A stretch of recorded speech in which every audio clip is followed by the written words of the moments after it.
The first suspect to appear in court in connection to this shooting, Dandrae Martin, believed to be one of the shooters. More on his hearing and the investigation ahead.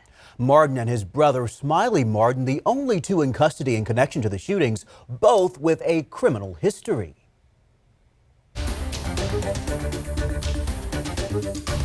Here at ABC 10, we stand for you. It means we are committed to telling your stories, the good, the bad, and the downright ugly. And it sure has been an ugly week. 6 people were shot and killed here in the capital city. And tonight, we are getting videos that appear to show just hours before the shooting, one of the victims, Joshua Hoy Lucchesi, was with Dandrae and Smiley Martin, who are now behind bars in connection to the investigation.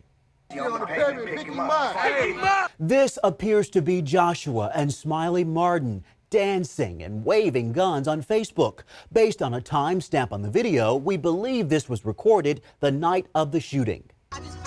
That appears to be Dandrae Martin dancing with a gun in his hand. Police confirmed first to ABC 10 they believe Dandrae is indeed one of multiple shooters that night. We've had viewers send several of these videos to the newsroom. Police tell us eyewitnesses and business owners have sent more than 170 videos to their community evidence portal. I say all of that to say they have a lot of video to review. We asked Sac Police to confirm if this video is indeed showing the Martin brothers and one of the victims, Joshua. Police will not confirm that at this time. So, what's the deal? We know rumors are circulating on social media about a possible gang connection. Police tell me they are not ruling anything out at this time, but they are asking for the public's patience.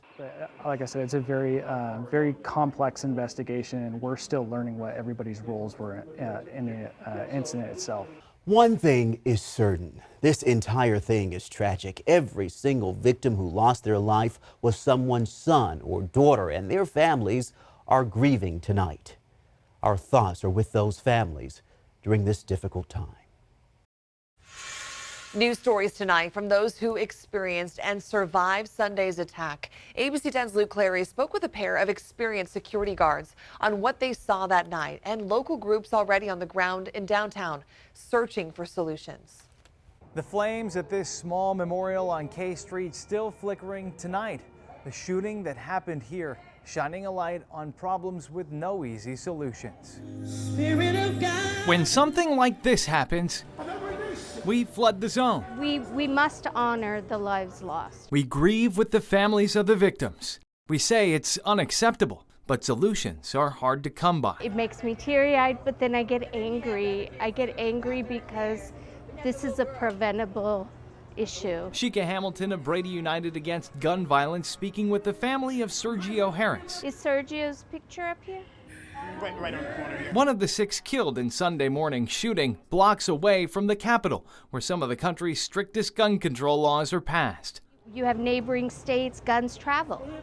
And so we need federal legislation as well. Be smooth, get home safe. And that's what I said to Serge, and he shook my hand and he's like, no, you get home safe.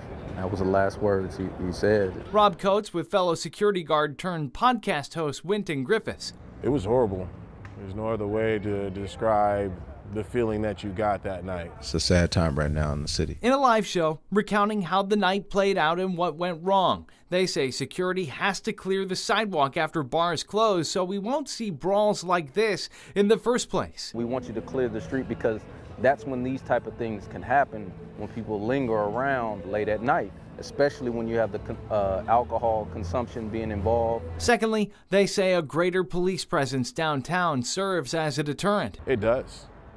I find it 100% to serve as a deterrent. With so much gun violence in America, it's hard to say never again. I know for a fact I never want to have this feeling again.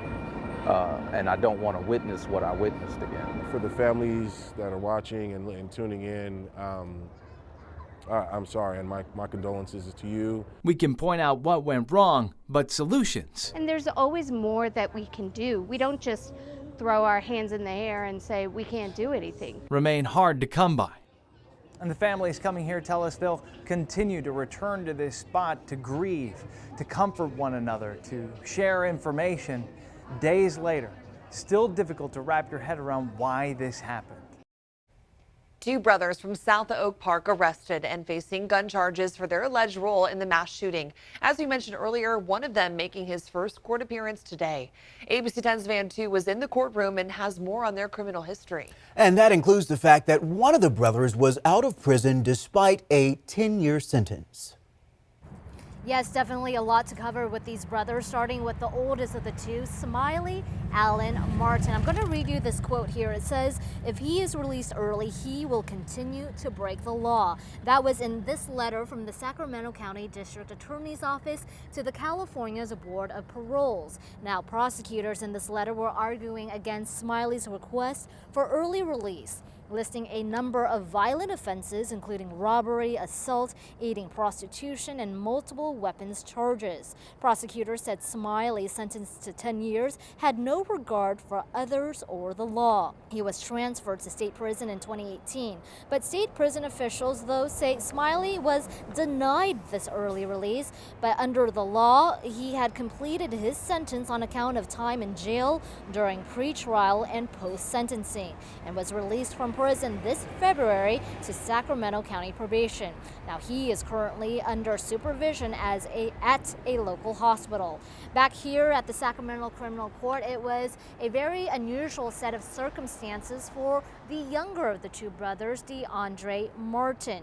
Now, he has several violent felony convictions in California and Arizona. He faced a judge for the first time since the shooting in orange inmate garb. But instead of being appointed a public defender, a private lawyer stepped in to temporarily represent him on behalf of conflict criminal defenders. It's a panel of attorneys that take cases when the public defender's office declare an overload. That means they don't have enough defenders to take this complex case on.